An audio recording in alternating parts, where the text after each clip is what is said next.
Welcome to News from Down Home, where I talk about news from Princess Anne, Somerset County, Maryland, which I regard as my hometown. My family moved to Somerset County from Western Pennsylvania in 1903.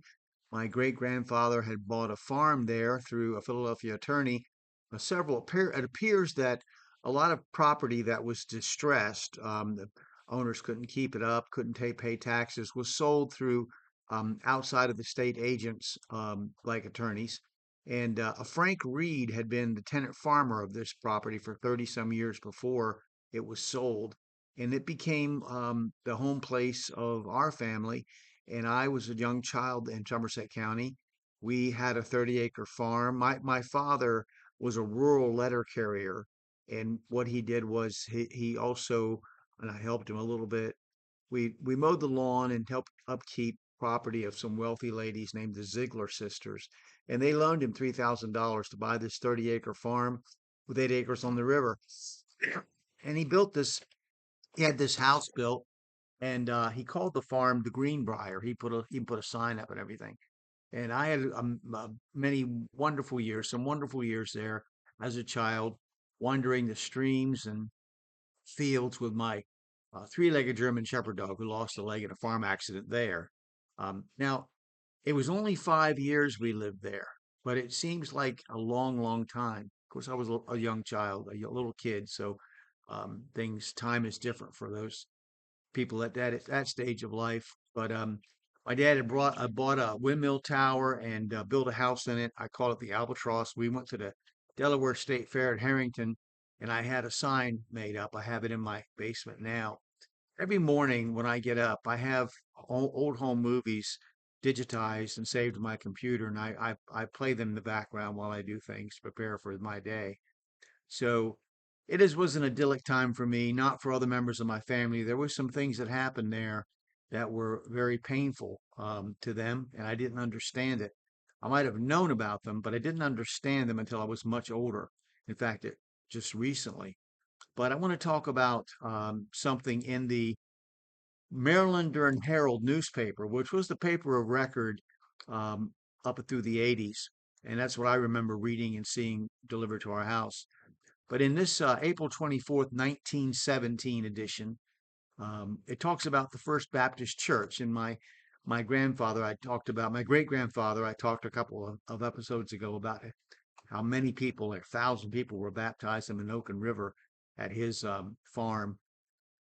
But the First Baptist Church was the Baptist State Mission Board had planned a mission to start a mission in Princess Anne, which was Methodist country. I mean, it was a lot of Methodists there. And then in 1916, the plans materialized, and a Reverend W.E. West was called to take charge, and he came in June of 1916. The first service, which was the first Baptist services ever held in the town, is what they think, according to the paper. They were conducted in the Grange Hall on the first Sunday in June. There were at the service about 12 Baptists and a few friends, amounting to about 30 in all. Only 3 services were conducted in the Grange Hall. The Presbyterian congregation kindly and courteously invited the Baptists to worship in their building on the corner of Prince William and Beechwood Streets. This offer was accepted with much appreciation. On the third Sunday in June, the work was begun there under far more favorable conditions. A Sunday school was organized on the first Sunday in July of 1916 with an enrollment of 29. This number grew very rapidly until at this time the number had reached the 116 mark. Then there was a tent meeting on September 17th with Mr. E.G. on the lot of Mr. E.G. Newton on Main Street. This meeting continued for 2 weeks, resulting in 33 conversions and a general spiritual uplift of the town.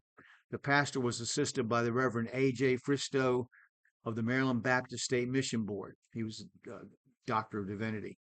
The formal organization of the First Baptist Church of Princess Anne took place in the tent on the first Sunday in October. There were 28 members in the organization. The doors of the church were opened for the reception of members, and 22 presented themselves for baptism. The baptizing service was a most auspicious occasion. More than 1,000 people gathered by the riverside near the home of Mr. F.M. Woodison, that's my great grandfather, to witness the solemn ordinance. The pastor spoke at length on the place and purpose of baptism in the Church of God, after which he led the candidates down into the water and buried them with Christ in baptism. Since that time, there have been 4 others received for baptism. So I was mistaken in thinking that it was saying 1,000 people were baptized. It was 1,000 people, probably a lot of curiosity seekers too. Um, but the first of October in 1916, property was purchased on Prince William Street, which a church was to be built in the near future. The property belonged to the person who ran the paper and was the superintendent of schools, Mr. W.H. Dashiell.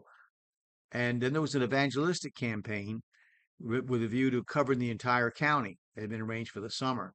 They were trying to get to Princess Anne, Benton, Fairmont, Westover, Widgeon, Allen West, and Deals Island. So Mr. West, the pastor, is a native of North Carolina. He graduated from Wake Forest College and Southwest Baptist Theological Seminary of Fort Worth, Texas. He'd also held pastorates in North Carolina, Virginia, and Texas. Mrs. West was a native of North Carolina, and she had special training in the Southwestern Baptist Missionary Training School at Fort Worth, Texas. So that's the beginning of the First Baptist Church in Princess Anne, and cleared up some of the errors that I had in my head. And baptizing 1,000 people in Menoken River was a bit ambitious. No, it was 1,000 people attended. Just a very few were baptized. So now I'm going to not talk about a building on the National Register of Historic Places until I do some more research. So I want to see some more depth in these, and there's some other buildings I want to bring up too. If you have any comments to make, if you know anything about these events or about Reverend West or any of the people that part of the Baptist Church back then, feel free to make comments. I'd like to see what you have to say. This probably means a lot more to me than it does to you. I'm trying to understand the history of Somerset County, and there's a lot of things, especially after my family moved there, that I want to know more about. So I thank you for watching the video.